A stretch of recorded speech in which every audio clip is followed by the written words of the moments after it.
Alright guys, so introducing Halo Fleet Battles. This will be a demo game. I'll try and run through the rules as clearly and concisely as I can, but I am playing against myself. My lovely wife will be filming this battle. Unfortunately that does mean that I'll be versing myself.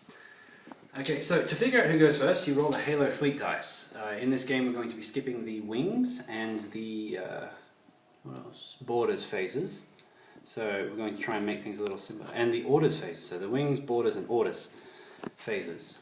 So normally you roll the special Halo dice equal to the number of your fleet commander's strategic rating, so how many dice they can roll, and the number of command dice rolls that come up. So in this case the Covenant's got the energy swords and the UNSC has the Spartans, indicates who's won. So the UNSC goes and rolls 2 Spartans, so they have 2, versus the Covenant's none. So the UNSC will be going first for this game. If it was a tie, you just roll again, you keep rolling until it's no longer a tie. The game starts off with a turn-by-turn thing. So you choose which unit you want to activate, with all units being in battle groups. So these are elements and they're in a battle group, and it's activate one element for one battle group. Sorry, not one element. Activating one battle group at a time, then the Covenant will get a turn, and then it goes back to the UNSC. This being the biggest battle group, and the Covenant being deadly powerful, I'm going to activate battle group Alpha, which is indicated by this little marker called an activation token. Alright, now that we've got that, begins the move segment. In the move segment, ships can move and turn. So it starts off with the first primary turning, which can only be undertaken by medium-class ships and small-class ships. Medium ships may turn once, either in the first or the second turning phase, not either. UNSC small ships, and indeed all small ships, can turn both in the first and second turning phase. So it goes first turning phase, available to small and medium ships, movements, then second turning phase, available to medium, if they want to do it in the second, small ships, and it's mandatory for their large ships. It's their first chance to move, and massive ships, which don't exist yet because we haven't got the CAS supercarrier. Alright, so I'm choosing to move this group. The UNSC excels at long range. The frigates less so, but basically the Covenant are hyper lethal in short range. If they get close, they will destroy you. So the idea is to try and avoid. So if I could, I would not move, but unfortunately, you need to move at least half your movement. Movement is indicated in the top left of the elements. So 10 inches for the small frigates and 8 for the supported and unsupported marathon cruisers. We've got no large ships. The UNSC has 3 marathon cruisers. The Covenant have 2 CCS battle cruisers. So I'm going to move 4 inches here for this element. So I'm opting not to turn in my first turning arc because for this medium-sized ship, I just don't need to. The Covenant's basically dead ahead. So move 4 inches.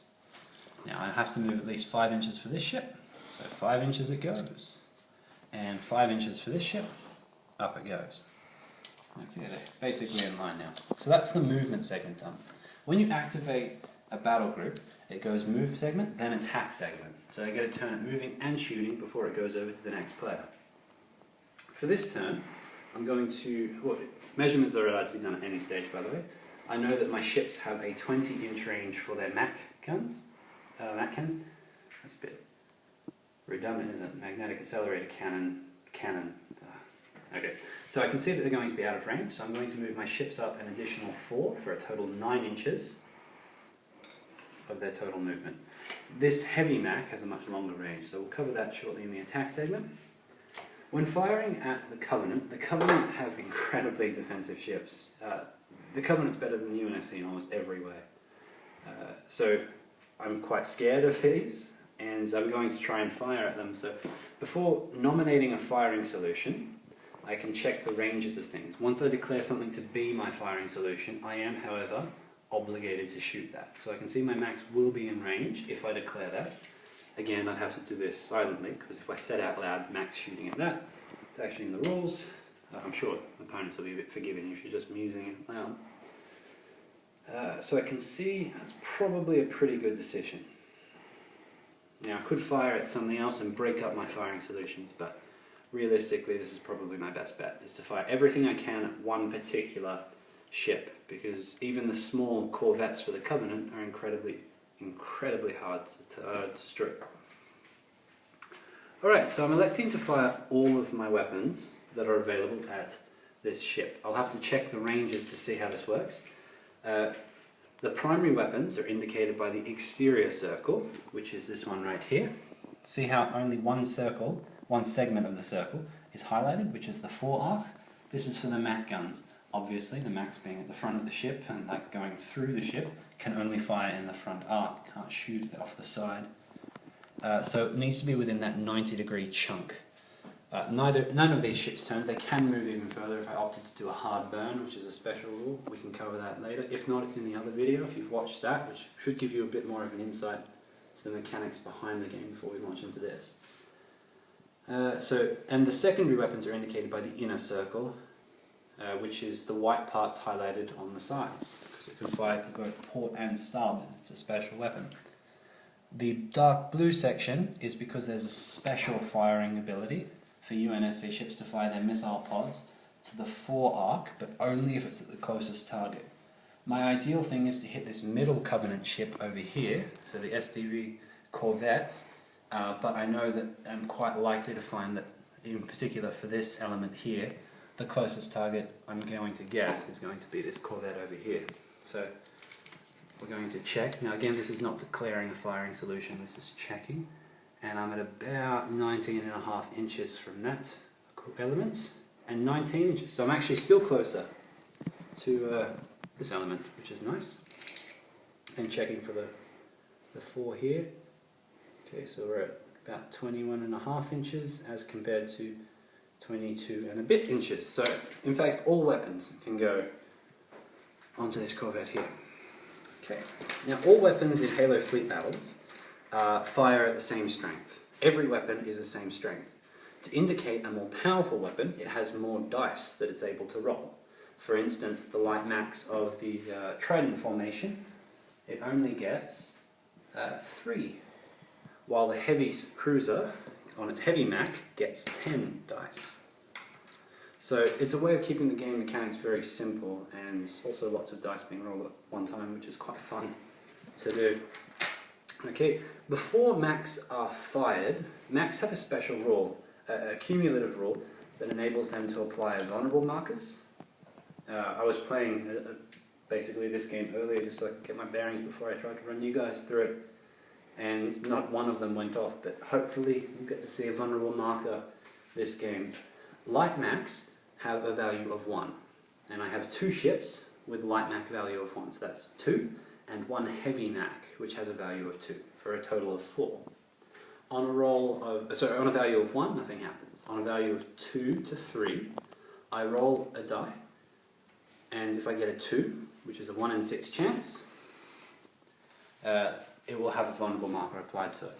On a value of 4 to 5 Macs firing at one time, so it can't be with a second group, it has to be from one battle group, a battle marker is applied on a 2, 1 in 6 chance, or a fail, which is a 1 in 6 chance. 6 or more Macs firing at one time at one target automatically applies a vulnerable marker. So if you can get 6 in one group, which is possible with various formations, it's incredibly powerful. So we're going to roll and see if a vulnerable marker is applied. 1. So that's not a 2 and it's not a fail, so no vulnerable marker is applied to the corvettes. All weapons with the same name, ignoring prefixes, so light Mac, heavy Mac count as the same because they're both Mac weapons, fire at the same time. So you need to calculate what strength they fire at. The default strength is a firepower rating of 4, as indicated here. So any rolls of a 2 count as a success, any rolls of a 1 count as 1 success, so 2 for 2, and for every 2 that you roll, you can re-roll 1 miss. Now there's a 1 in 3 chance of getting a miss. Okay, so to figure this out, we look at what range we're at.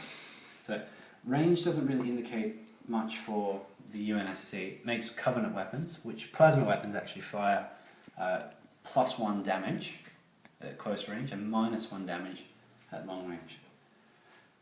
The Covenant Corvette has a cloaking system, which means -1 firepower when I'm shooting at long range at it. I am shooting at long range, so 10 inches, and measurements are made from the exact center, so the cross in the middle of the elements.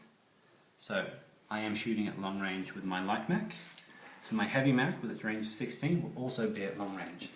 So the cloaking system at long range gives -1 to your firepower rating, meaning that I'll be using a crushing roll instead, which means that each 2 counts as 2 successes, each 1 counts as 1, but no re-rolls are permitted.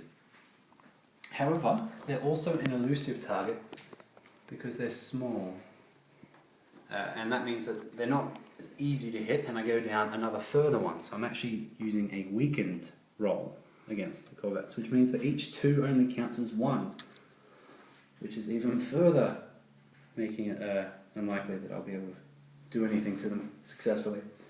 Okay, so looking at how many Macs I get, there are, I'll check that I'm in range for 20, I dare say I will be. Alright, definitely in there. And so measurements from my center to the Covenant center. The position of the ships doesn't matter.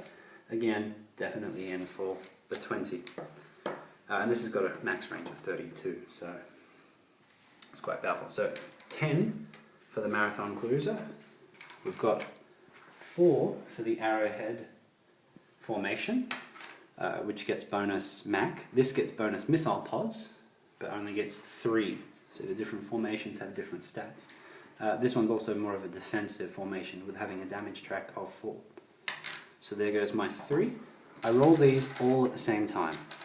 Okay, so it's the roll of any 2s counts as 1, and no re-rolls permitted. So I roll.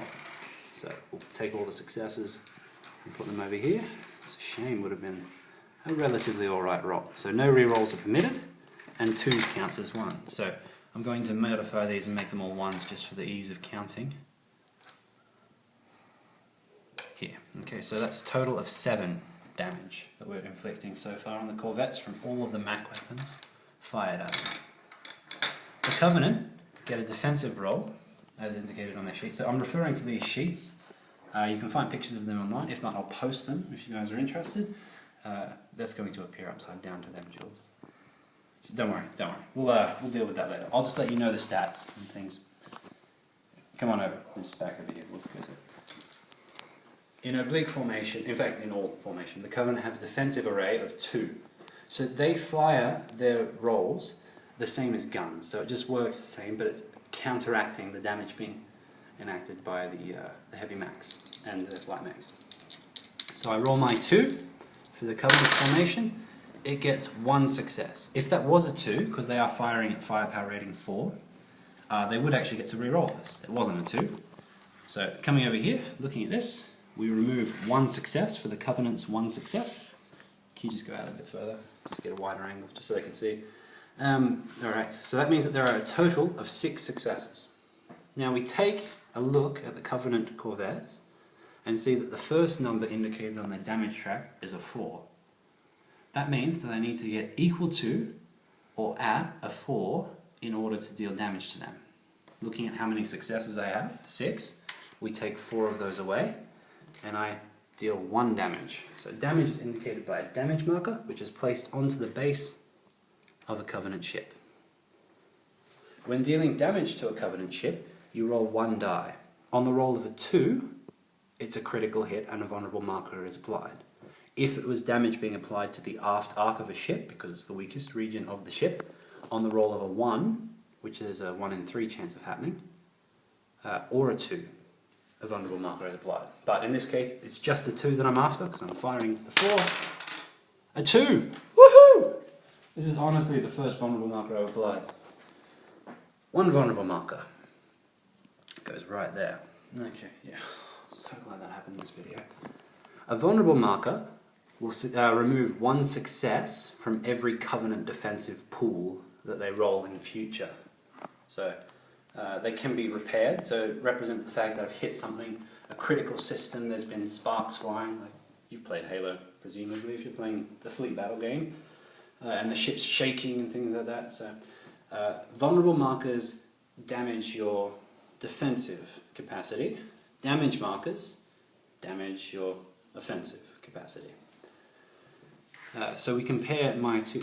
Vulnerable marker also reduces every remaining damage track value by 1. So if we look at the damage track, the 4 is gone because we dealt the initial damage. So that is now a 3, and that's a 2 for the second and third damage tracks. Once all of the damage tracks have been dealt, the ship is dead. Okay, so that's quite an effective roll right there. So we've got 2, and so we compare my 2 for the second damage to their damage track of the reduced because of the vulnerable marker of 3, which is not enough to deal damage. So that dissipates, and it just wasn't enough to effectively do anything. Okay, so now we need to calculate what I'm firing for my second one, which will be the missile pods. So I'm going to have missile pods of 3 for the trident formation and 2 for the arrowhead formation, while also another 8 for the heavy class marathon cruiser. Now we'll check the ranges that we'll be firing at. Okay, so they're all within the 24-inch range, so that's just a given, so they're all in. But missiles actually get more powerful the longer they have to build up inertia and momentum. So if they're firing at long range, they get +1 to the damage they're going to inflict. Again, we've already measured and figured out this is going to be the closest ship for me to target, so I am legally allowed to fire at them in the forearc. So we'll check that previously. Okay, so it's greater than 12 inches, which it will be for all of them, which means they're going to get +1 strength. So I am firing at a devastating roll. Woohoo! Great, but unfortunately they are elusive, which means -1 to my roll. And they have a cloaking array, which affects when they're firing at long range, so I'm firing at a crushing roll. So 2s still count as 2s, but that's all. Okay, so rolling to see. Come on! Let's go. Okay, so I get, take all the 1s, put all the misses there. I have got 2 2s. I'm not allowed to re-roll though. If this was an exploding roll, I would be allowed to re-roll those, and then I could actually keep going. But there's a limit to how many you can get. But because they're not, they don't. And so we have 6, 7, 8, 9, 10, 11 successes. Alright, now to figure out the Covenant's defensive roll. They have a defensive array of 2. But additionally to the defensive array, they get their point defense system, which is indicated in brackets over here, I'll ignore that, of 3. So the 2 add together. And again, it's the exact same as shooting, so it's very intuitive once you've picked up those basics to figure it out. It's rolled at a defensive rating of 4, so a firepower rating. So I'm going to roll that. Let's see. Okay, critical success, which means I get to re-roll up to 2 misses. Yes! Okay, so that's a total of 5. Now we had our 11 successes over here, so let's remove 5. And what a surprise, we are left with 6. That's some basic arithmetic right there. Alright, so 6 damage dealt to them. Actually, my apologies, because I almost forgot. They have a vulnerable marker. Now a vulnerable marker means that because they're vulnerable to future attacks. So damage marker, if you recall, will inhibit their offensive capacity. Vulnerable marker will inhibit their defensive capacity. We remove 1 of the successes for the Covenant ship.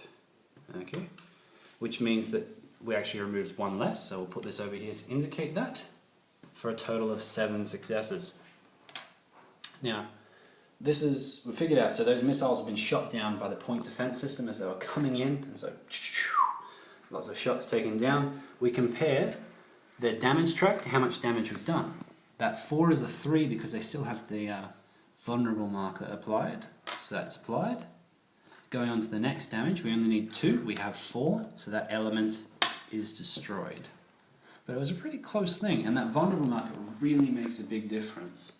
Not only did it add an additional success to the UNSC by not preventing one, but it also meant that we were doing less damage. So we would have barely enough to, if they didn't have the vulnerable marker, we would have 1 less success, which would be 6, and they would have their full damage track, which means that the 4 would apply some damage, and then the 2. So We'll do it legally though, we'll do it like as the game stipulates. We can see that it's going to be destroyed, but, so we play our 3. A second damage marker is now applied, further inhibiting any future attacks they'll make, which they won't be. But we also roll to see, again, if critical damage has been applied. So on the roll of a 2, no, nothing. So, no further vulnerable markers. However, we compare our pool of 4 against the 2 that we require to take off that last one. Small and medium ships, when they explode, are just destroyed. But when large or massive ships explode, there's a very real chance that the core could go critical. So a critical core breach, and that's really not good. So that's destroyed, moved over to the scrapyard, and we forget about that. Okay. I've moved, I've attacked, I've fired all my primary and second weapons. They've taken part at least in one firing solution. And that is the UNSC's first battle group movement done. So apologies for the length that took. It is much faster once you've got a bit of the rhythm going, but because I'm trying to... There was a lot of talk about rules not being explicitly outlined, which we're trying to do here. So it's the Covenant's turn. Alright, so they can move either of the 2 battle groups. I should say I, because I'm both, but I am more of a UNSC guy, I'm sure you can probably tell by my username on Decker. Okay, alright, so we're checking, and they're actually outside coherency. So they're supposed to, I mean you don't have to, but you really should try and move them into coherency. Because they've got that 6-inch coherency measurement, again from the middle of the base to the middle, they're outside. Which means the smaller of the 2 groups suffers some significant things. They can't launch wings, they can't attack, take part in firing solutions. So we'll compare the sizes of the 2. It's pretty obvious based off the models on them which one's going to be the bigger of the 2. But down here, the value of this group is written as 1. The value of this group is written as 4. Therefore, this is the primary group, and the negatives are applied to the minor group. Let's pretend for an instant that I didn't destroy this Corvette, or maybe it was a bigger group, although this was technically the legal maximum. Let's pretend we had Corvettes over here. I know there's 2 elements over here, and only 1 here, but because this element still has more of a build rating than these 2, this one is still considered the primary mover. Okay. Taking that off and putting it over there. One of the pegs is a bit loose. Guess I didn't push it down hard enough. Right, so need to declare the movements. So it's the first turning section. Now if I turn this way I'll be running into terrain, exposing my flanks. It's not really advantageous to the Covenant player. But I do need to move into formation. So I'm going to move 45 degrees, or up to 45 degrees, so it's not actually up to it, and move my 7, maybe like that. Because the Covenant really wants to get up close and personal. Now this can move 9 inches, so let's say I move to there, the middle of my base will be there, and it looks like I'll be within 6 inches, so I can do that. And we can check, I can always undo it if I don't. Just in, I'm at the edge of it. So next turn I probably can't move so far, comparatively, because, yeah. And I could have moved there facing 45, then done my movement, then moved my 45. Because he moved in the first section, he cannot move in the second section, because medium ships only get 1 turning arc, 1 turning phase. Right, and the activation marker travels with him to let us know that this has been activated. So in bigger games, you don't lose track of who's moved and who hasn't. Alright, so weapons. We've got the plasma lance right here. Very powerful weapon. Gets, I think, 9 dice? No, 12. Wow. 12 dice. Okay. I know the UNSC Super Mac is incredibly powerful, so I'm probably going to try and take that out. I'll target that, but before... I'm not declaring, this is musing to you guys. See, if I said that I would have a firing solution. I am in short range as well, because it's got an 18-inch range. Plasma weapons get -1 to their firepower rating, so they'll be a 3, default 4. Go to a 3 on this chart over here. Big thanks to Jules as well. She's played, she enjoyed the game reasonably, but yeah, so it would be default at 3 at long range, but in fact it counts as a 5 at short range. Okay. So I'll fire that, I will, and this is declaring, I will be firing my plasma lance at that, but I want to get all my firing solutions in order, because I think you declare them first. Again, it's still relatively new to the game, so if I do any mistakes, my apologies to you, I'm not trying to lead you astray. Okay, so, let's see what else we've got. We've got 4 arc, but see, it's also in arc. So you do have to check that your primary weapon's in arc. For this ship, the arc is everywhere but the aft. For this ship, it's the 4 for the plasma torpedoes, but it's every arc for the plasma cannons. Now, I really don't like MAC weapons. Actually, I love them, because I love the UNSC, but I recognise that MAC weapons are quite powerful. So I'm going to use this element to target this element with both its weapons. Over here, we have got... let's see, what's the range... Yeah, so that one was actually using in the head. So plasma cannon arrays, so it actually has 3 weapons, 2 secondary weapons, because it's got the and. Sometimes they have an or, as indicated over here. Plasma beams, by the way, you might see in the future. It's the ORS that carries it, and they're horrifying. Can target 3 elements at once. Default firepower rating 5. Monstrous thing it is. Okay, so plasma cannon arrays and plasma torpedoes, so we've got minimum range of 10 inches and minimum range of 12. So let's see how we're going. So 10, that'll be out of everything, and 12, that'll be out of everything. So I might as well target everything from the CCS onto the Marathon Cruiser, and this will target that element, hoping to take that out. Starting with Plasma Lance. Plasma Lance is the only, on the CCS, is the only thing that has the name Plasma Lance. So it fires in a firing solution all on its little lonesome. Firing at the UNSC, the first weapon, like the first time you deal damage to it, because they've got titanium armor, which represents the integrity of the hull of the UNSC ships. Also have a molting dog, so I apologise for the fur everywhere.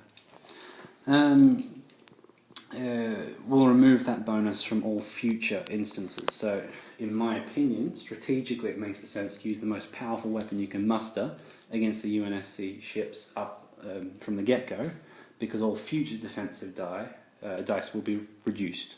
So I've got my 12 here, firing at a firepower rating of 4, so I'm short range. It's not an elusive target because I'm targeting the capital ship, which means that there are no other things that affect my firepower rating. So this is firepower rating 5. As you can see, that's quite a long short distance range. Okay, so in this case, for every success I get, I can re-roll a fail or oh dear. You can tell I like the UNSC because they're the ones that get screwed over. So that's 5 2s, which means I can re-roll 5 fails or misses, sorry, fails or misses.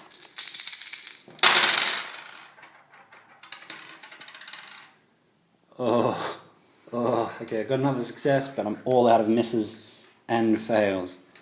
Oh wow. Okay, this hurts. It really hurts, not gonna lie.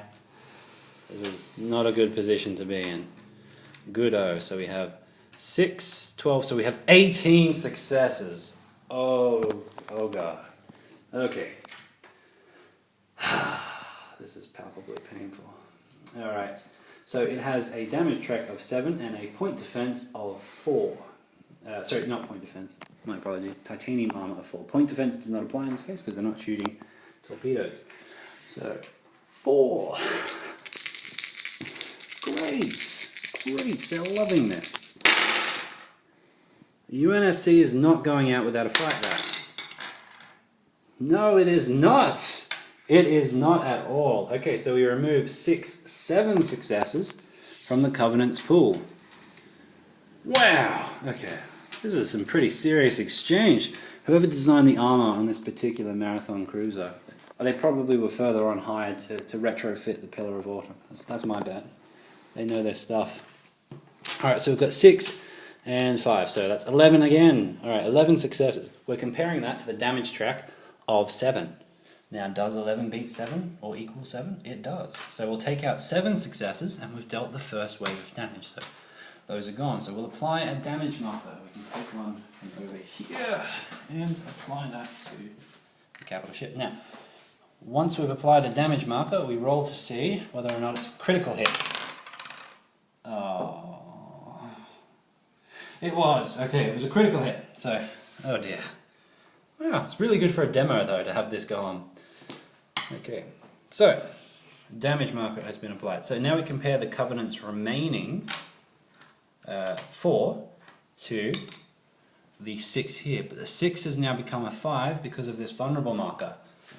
Now that's not enough, so it's 1 short. So if the UNSC hadn't been quite so defensive, like they hadn't got all of those attacks taken off the other armor, it would be down to its last, where it's only 3, which is just as defensive as these frigates, in fact less so if they're in trident formation. Right, so that's the plasma lance done, but the Covenant is not done yet. It's still got its plasma cannon arrays and its torpedoes. Now, the firing solutions, like all weapons of the same name and the same firing solution fire at the same time, these have plasma torpedoes and plasma cannons, but because they're in different firing solutions, they are fired at separate times. Now, looking at the plasma cannon arrays, it's got a 10-inch, about there, definitely in long range. So this will be at -1 firepower rating. So it's got plasma cannon arrays of 10 dice. So there we have 10 dice. Okay, and we're going to roll this. So it's firing at long range, so with plasma weapons